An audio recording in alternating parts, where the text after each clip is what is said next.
Bonjour à toutes et à tous et bienvenue sur Grand Littoral TV en ce lundi 19 mars. Ravi d'être en votre compagnie. Voici en une poignée de minutes, 8 exactement, et en images l'actualité du jour près de chez vous. Alors d'abord vos prévisions météo, encore et toujours le froid au programme du jour et de ce début de semaine d'ailleurs, car ce matin les températures étaient négatives dans la région, que ce soit à l'intérieur des terres, en Flandre ou dans l'Audomarois ou sur la côte, à Dunkerque et à Boulogne. Cet après-midi on aura à peine 2-3 degrés pour les maximales. Heureusement sous le soleil, le temps sera clair et sec en ce lundi, mais couvrez-vous bien, le froid persiste et va persister durant quelques jours au moins cette semaine. Les prévisions complètes bien évidemment après ce journal. On ouvre cette édition avec un thème malheureusement récurrent dans l'actualité, les violences conjugales. Depuis plusieurs années, les pouvoirs publics se mobilisent pour aider les victimes et identifier les conjoints violents. Dans les Flandres notamment, une unité spéciale de gendarmerie a été créée pour accompagner au mieux les femmes victimes de violences. Les agents ont été formés pour gérer au mieux ces cas délicats avec empathie et compréhension. Les gendarmes connaissent parfaitement les démarches, les associations et les professionnels de santé vers qui les femmes peuvent se tourner. Ainsi, la procédure est enclenchée plus rapidement. Explication au micro de Céline Huret. Ces enquêtes-là, ce sont des enquêtes spécifiques. C'est-à-dire qu'on n'aborde pas une enquête sur des violences conjugales qui sont graves de la même façon qu'on va aborder un cambriolage. La victime est autrement plus choquée.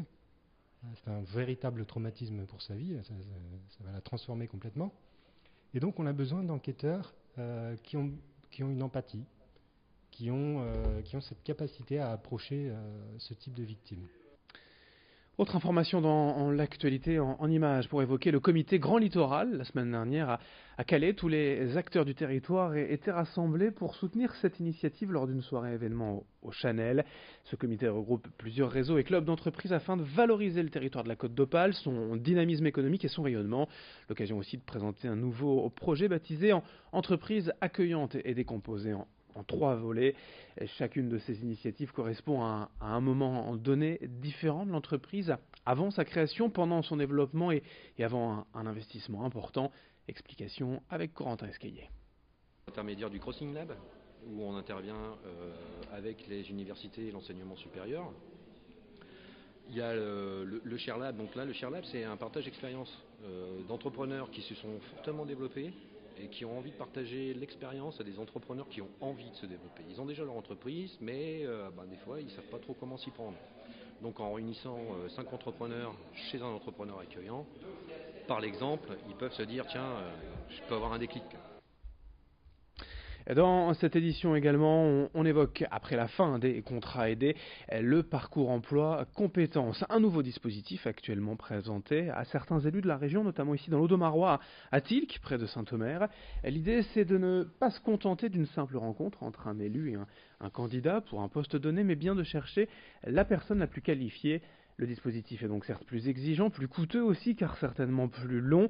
Le contrat devra également comporter un important volet formation et montée en compétences pour le candidat, ce qui n'arrange pas forcément d'ailleurs les élus.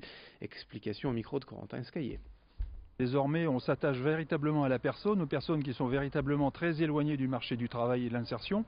La reprise économique, tout le monde dit qu'effectivement les indicateurs sont orientés au vert, vers la hausse. Et par conséquent, il ne faut pas laisser ces personnes-là sur le bord de la route. Donc l'objectif, c'est véritablement de mettre en lien des candidats avec un profil et un projet professionnel, avec des collectivités qui seront en capacité de mener à bien la mission qui est la leur, c'est-à-dire de faire monter en compétence ces personnes, de manière à ce qu'elles puissent avoir, ces personnes, ces candidats puissent avoir effectivement un emploi pérenne derrière. L'objectif, c'est ça, c'est l'insertion professionnelle de ces personnes qui seraient embauchées dans le cadre d'un PEC. Dans ce journal également, le grand angle de la rédaction, un appel à l'aide pour sauver et Walkman, un cheval devenu ataxique en août dernier après un accident de pâture et il risque aujourd'hui de devenir paralysé, donc euthanasié. En résumé, c'est son système nerveux qui est endommagé. Il ne parvient plus, ce cheval, à coordonner ses mouvements.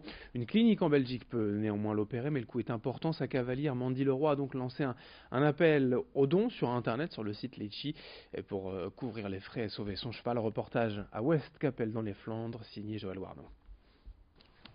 Tous les jours, Mandy Leroy sort au pas son cheval, Walkman. Entre eux, la complicité s'est beaucoup renforcée. Suite à une mauvaise chute l'été dernier, Walkman est ataxique, sa moelle épinière est comprimée et son système nerveux atteint, alors le cheval n'arrive plus à coordonner ses mouvements.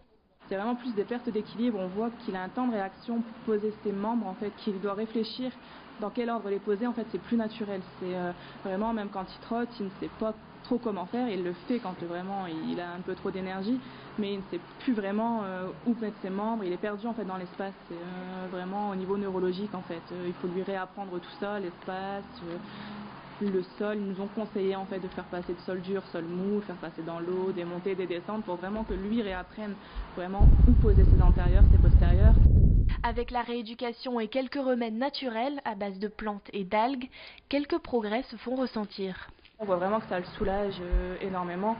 Il arrive même maintenant à trotter, mais il compense par l'arrière-train, forcément par tout ce qu'il peut, et là on n'arrive vraiment pas à le soulager parce que l'ostéopathe n'est pas envisageable vu qu'on ne sait pas la zone touchée, enfin l'étendue de la zone touchée.